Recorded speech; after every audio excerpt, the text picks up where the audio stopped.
नमस्कार दोस्तों, आप सभी का इस वीडियो में स्वागत है। मेरा नाम है सक्षम शर्मा और आज इस वीडियो में हम सेकंड एंग्लो सिख वॉर के बारे में बात करेंगे। तो पिछली वीडियो में हमने देखा था कि कैसे सिख अंपायर महाराजा रंजीत सिंह के समय में अपनी चरम सीमा पर था, पर उसके बाद रंजीत सिंह की डेथ होने के बाद पूरे राज्य में अनार्की फैल गई और उसके बाद एक के बाद एक कई सारे उनके उत्तराधिकारी आए और कोर्ट की फंक्शंस में उनमें से कई सारे मारे गए और अल्टीमेटली दिलीप सिंह, जो कि एक बहुत ही छोटे बच्चे थे, वो गद्दी पे बैठे और रानी जिंदन उनकी रीजेंट थी। पर इसी समय में अंग्रेज़ों की नज़र भी सिख अंपायर पर थी और उन्होंने अपनी आर्मी को सिख अंपायर के पास फिरोजपुर के इलाके में इकट्ठा करना शुरू कर दिया।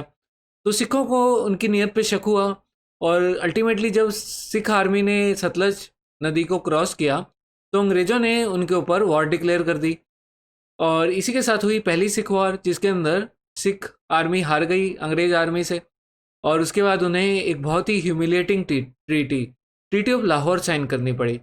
पर क्योंकि ट्रीटी ऑफ लाहौर की टर्म सिखों को पसंद नहीं थी, तो उसके बाद फिर से एक राज्य के अंदर म्यूटिनी हुई और उसके बाद फिर से अंग्रेज़ों ने उस रिवोल्ट को क्रश कर दिया और उसके बाद साइन हुई ट्रीटी ऑफ भैरोवाल, जो कि फिर से सिखों के लिए काफ़ी ह्यूमिलेटिंग थी। इस ट्रीटी के बाद रानी जिंदन जो थी, उनको पेंशन देके रिटायर कर दिया गया और कश्मीर तो ऑलरेडी सिखों से ट्रीटी ऑफ लाहौर के तहत छीन लिया गया था, उसे बेच दिया गया था राजा गुलाब सिंह को, जो एडजेसेंट किंगडम के रूलर थे, और उसके बदले में अंग्रेज़ों ने अपने पास पैसे ले लिए थे उनसे। तो अब सिचुएशन क्या थी?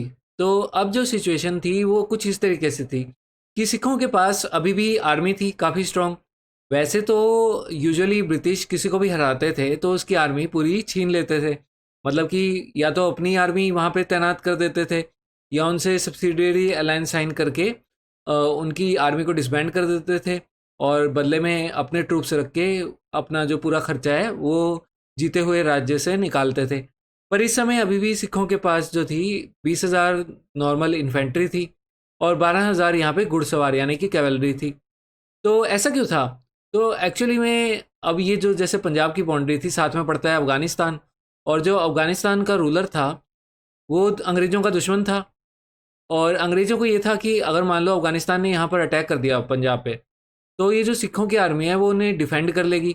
अब या तो अंग्रेज़ यहाँ पे खुद की अपनी आर्मी ला के रखते, उनके पास इस समय पंजाब के अंदर आर्मी रखने के इतने रिसोर्सेज नहीं थे, तो उन्होंने क्या किया, सोचा कि सिखों को उनकी आर्मी रखने देते हैं और अगर अफ़गानिस्तान अटैक करता है तो सिख उनसे उनको डिफेंड कर लेंगे। तो यहाँ पर जो सिख थे उनके पास अपनी आर्मी थी। अब होता ही है कि सिख एम्पायर के अंदर ही एक राज्य था जो था मुल्तान, जिसे रंजीत सिंह ने 1818 में कैप्चर किया था। अब यहाँ का जो रूलर था ना, वो अपने आप को इंडिपेंडेंट मानता था क्योंकि उसके पास अपनी छोटी सी आर्मी भी थी। तो वो जो यहाँ का दीवान था उसका नाम था मुलराज और वो वैसे टैक्सेस दे रहा था पहले सिख एम्पायर को, और अब जब सिख एम्पायर को कैप्चर कर लिया था तो वो दे रहा था टैक्सेस ब्रिटिश राज्य को। तो यहाँ क्या हुआ, जो ब्रिटिश थे उन्हें मुल्तान के गवर्नर से और ज़्यादा टैक्स चाहिए थे, उन्होंने उनके ऊपर जो टैक्स हैं वो बहुत और ज़्यादा बढ़ा दिए। तो मुलराज ने क्या कहा कि हम तो वैसे भी इंडिपेंडेंट हैं और आप तो और ज़्यादा टैक्स लगा रहे हो बिना बात के, तो उन्होंने वो टैक्स देने से मना कर दिया। तो बदले में ब्रिटिशर्स ने एक नया सिख गवर्नर भेजा जो मुलराज को रिप्लेस करे। तो जब वो मुलराज को रिप्लेस करने पहुंचा नया गवर्नर, उसके साथ दो इंग्लिश ऑफिसर भी थे। तो यहाँ पर मुलराज की आर्मी ने मुलराज को हटाने के इस डिसीजन पे रिवोल्ट कर दिया और जब उन्होंने रिवोल्ट किया तो मुलराज भी उनके साथ हो गया और उन्होंने क्या किया, इन दो इंग्लिश ऑफिसर्स की हत्या कर दी। तो जब ये बात पहुंची गवर्नर जनरल लॉर्ड डलहौजी के पास, जो अभी अभी इसी साल 1848 में गवर्नर जनरल बने थे, और लॉर्ड डलहौजी की खास बात ये थी कि आपने सुना ही होगा लॉर्ड डलहौजी की डॉक्ट्रिन ऑफ लैप्स। ये एक बहुत ही हार्डकोर एक्सपेंशनिस्ट थे। इनका ये मानना था कि जितने ज़्यादा राज्य हैं वो ब्रिटिश एम्पायर के अंदर लिए जा सकें उतना ज़्यादा अच्छा है। इनको प्रिंसली स्टेट पे बिल्कुल भी भरोसा नहीं था। ये चाहते थे कि जितने भी ज़्यादा टेरिटरीज हैं ब्रिटिश के डायरेक्ट कंट्रोल में लाई जा सकें उतना ज़्यादा बेटर है। तो इनको बहाना मिल गया पंजाब के ऊपर वॉर डिक्लेयर करने का इसके बाद, और उन्होंने पंजाब के ऊपर वॉर डिक्लेयर कर दी। तो इसी के साथ second Anglo Sikh war start हो गई। अब इसके अंदर कई बैटल्स हुए इस वॉर के अंदर। तो एक बैटल हुआ रामनगर में, एक हुआ चिलियांवाला में। और यहाँ पर एक खास बात ये हुई, जो अफगानिस्तान का रूलर था वो भी यहाँ पर मदद करने आ गया। तो अफगानिस्तान का रूलर था दोस्त मोहम्मद खान। अब क्या था कि 1842 के करीब पहली अफगान वार ख़त्म हुई थी, और उसमें अफगानिस्तान और ब्रिटिशर्स के बीच में लड़ाई हुई थी, जिसमें अफगानिस्तान ने ब्रिटिशर्स को हरा दिया था। काफ़ी खर्चा हुआ था यहाँ ब्रिटिशर्स का। तो वो ऑलरेडी ब्रिटिशर्स का दुश्मन था। तो उसने कहा कि मैं सिखों को बोला कि मैं तुम्हारी मदद करने को तैयार हूँ, क्योंकि उसे लग रहा था कि सिखों के अंपायर में एक पेशावर का एरिया था जो महाराजा रंजीत सिंह ने अफगानिस्तान से जीता था पुराने टाइम में। तो उसे ये उम्मीद थी कि सिख जो हैं, अगर वो उनकी मदद करेगा तो उन्हें पेशावर का एरिया लौटा देंगे। तो और सिखों ने भी हाँ कर दिया कि चलो ठीक है, तुम हमारी मदद करो और तुम्हें पेशावर वगैरह कुछ टेरिटरीज दे देंगे। तो ये इनिशियली था इस लड़ाई में, बाद में ये लड़ाई से हट गया था ये जो दोस्त मोहम्मद खान था अफगानिस्तान का। तो अब यहाँ पर पहले बैटल हुआ रामनगर में। रामनगर आपको यहाँ पर मैप में दिखा देता हूँ मैं। ये रहा रामनगर, चिनाब नदी पे। ये इंडिसाइसिव रहा। फिर हुआ बैटल चिलियांवाला में। चिलियांवाला ये रहा मैप पे, झेलम नदी पे। यहाँ पर सिखों ने ब्रिटिश आर्मी को हरा दिया। फिर उसके बाद जो अल्टीमेट फाइनल बैटल हुआ, जहाँ पर सारी फोर्सेज इनकी इकट्ठी हुई, वो हुआ गुजरात में। यहाँ गुजरात में चिनाब नदी के किनारे, ये गुजरात वो वाला गुजरात नहीं है जो इस समय इंडिया का स्टेट है। ये गुजरात एक अलग जगह थी, ये इस समय पाकिस्तान में आती है। यहाँ पर आपको मैप में ये दिख रहा है, ये है चिनाब नदी के किनारे। तो इस बैटल में फाइनली ब्रिटिश आर्मी ने सिख आर्मी को पूरी तरह डिफीट कर दिया, और ये मेन फाइनल बैटल था। ये हुआ 1849 में, और इसमें ब्रिटिश आर्मी की जीत हुई। तो अल्टीमेटली सिख इस बैटल में हार गए, और पंजाब को एनेक्स कर लिया गया। इसके बाद उसे ब्रिटिश राज का पार्ट बना दिया गया। लॉर्ड डलहौजी के काल में ही हुआ था ये। और इस समय जो राजा थे 11 साल के, दिलीप सिंह, इनको रिटायर कर दिया गया और इनको पेंशन देके इंग्लैंड भेज दिया गया पढ़ने के लिए। और जो रानी जिंद कौर थी, जिनको पहले ही एज रीजेंट हटा दिया चुका था ट्रीटी ऑफ भैरोवाल के बाद, अब उन्हें उनकी पेंशन को और भी बहुत कम कर दिया गया, और उनसे उनके गहने वहने भी छीन लिए गए, और उनको भेज दिया गया फिरोजपुर में।